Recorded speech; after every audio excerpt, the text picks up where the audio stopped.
আইনি বাধা থাকলো না।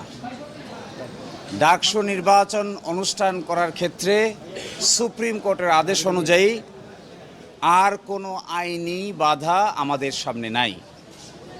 আগামী 9 সেপ্টেম্বর ডাকসু নির্বাচন ফ্রি, ফেয়ার এবং ইম্পার্শিয়াল ওয়েতে ঢাকা বিশ্ববিদ্যালয় কর্তৃপক্ষ ডাকসু নির্বাচন অনুষ্ঠিত করবে ইনশাআল্লাহ।